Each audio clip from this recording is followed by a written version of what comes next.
My dear brother, my dear sister, we must have the confidence that the psalmist said in the book of the 23rd Psalm, verse 1 says, "The Lord is my shepherd, I shall not want." Often fear arises out of want. You feel that if I, for the truth, if I step out, what will happen to me financially? What will happen to me in my social circles? What will happen to me in my relative circle? What will happen to me if in any other area of my life, if I step out for the gospel of Christ?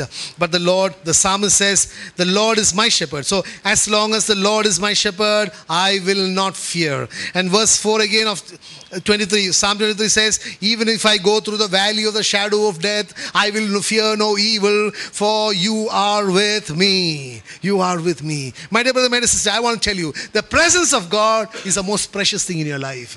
The most precious thing in your life is the presence of God. Presence of God. That is often repeat. I want to repeat it again because it's so beautiful. Book of Exodus chapter 33 verse 15, Moses says, "Lord, if your presence does not go with us, do not take us up from here." If your presence does not go with us, do not take us up from here. So you must understand, your whole life must be with the presence of the Lord. And when the presence of the Lord is with there, you will have only victory. Because you can assure on the word, if God is for us, who can be against us? Are you with me? See, the word of God is all connected. It's all connected. So you must understand how to cull out the truths. Take the truth from the word of God and live. You must understand the word of God in the book of John chapter 1 verse 14 says, "The word became flesh and dwelt amongst us." In our case also, the word must take flesh and it must dwell amongst us. You must, like Mary, the word of God says, she was asking, "I do not know a man, so how can a child be born?" Then the angel tells her what? You will be, the power of the Most High will overshadow you, and you will conceive by the Holy Spirit, and you will bear a son.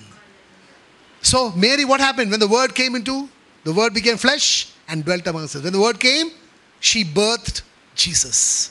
When the word comes into you, you must birth Jesus. You must birth Jesus. His presence must be with you all the days of your life. So you must understand that as you come closer and closer to Jesus, His presence will be there, His manifested presence. My dear brother, my dear sister, God is omnipresent. He is everywhere. But you must understand, there is a manifested presence of God, where God works in your life, and He comes to you. Whatever be the circumstances that you're going through, He will be there. Hallelujah, hallelujah. The book of Romans chapter 8, we just read a few verses from there. Hallelujah. He says, "Then what shall we say?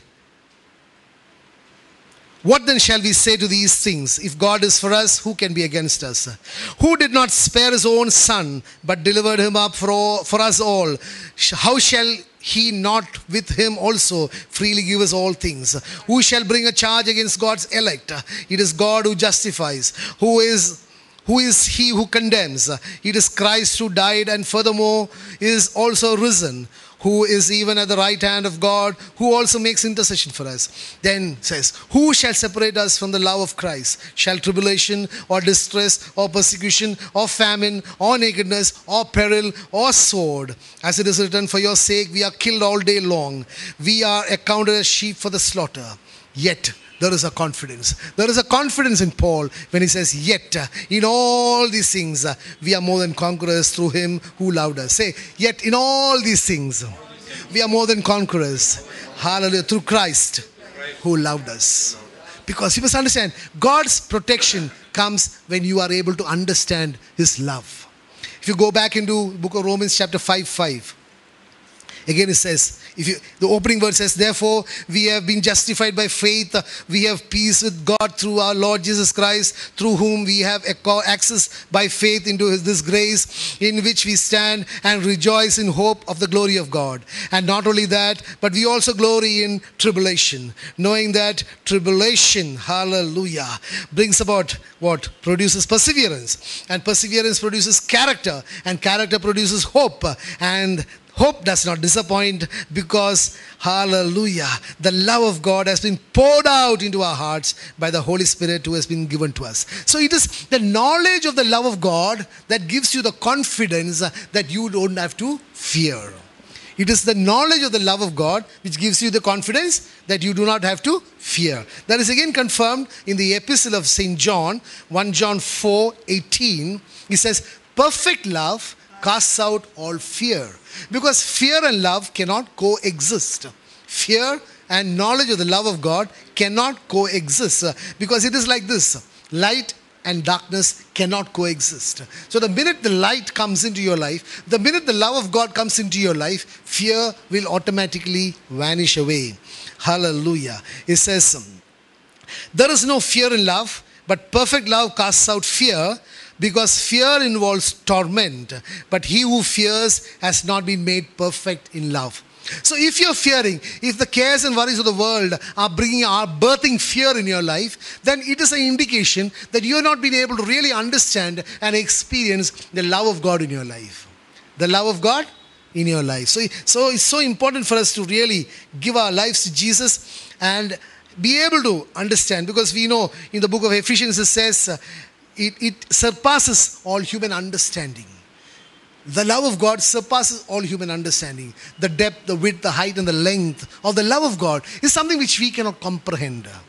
But God will reveal it to those who come closer and closer to Him. Little by little, He will reveal His excellent love, His abundant love for you. And when you are able to understand that, you will find the fear that was tormenting you, the fear that was holding you in bondage will slowly go away from your life. And then you will be able to come into the fullness of His presence in your life. Again, verse 19 says, we love Him because He first loved us. He loved us even while we were sinners. We read in the book of Romans that He loved us even when we were sinners, to the extent that His only begotten Son died for us. Then how much more won't His love be when you have been reconciled to the Father? So that is the greatness of His love.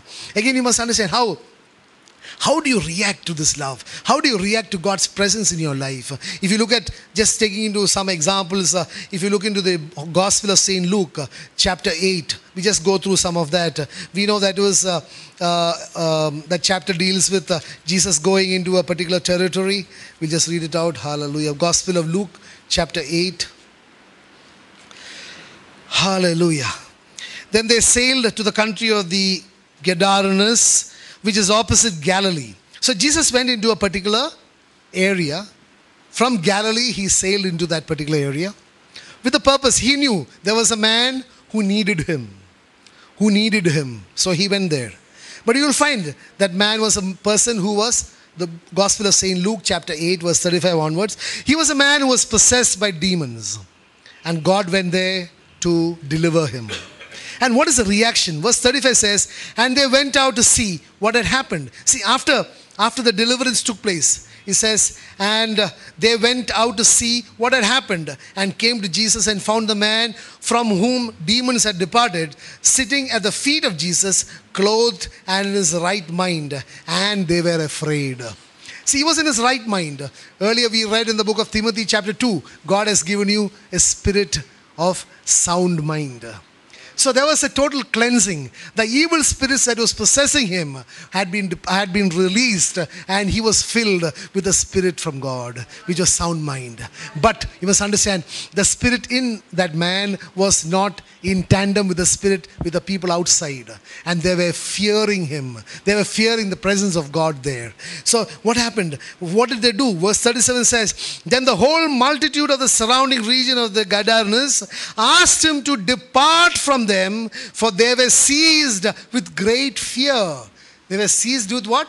Great fear. And he got into the boat and returned. So you'll find here that the presence of God, what did it bring about? Great fear in them. Fear of what? Fear of what? Fear of losing whatever they were in, being changed from the circumstances they were in.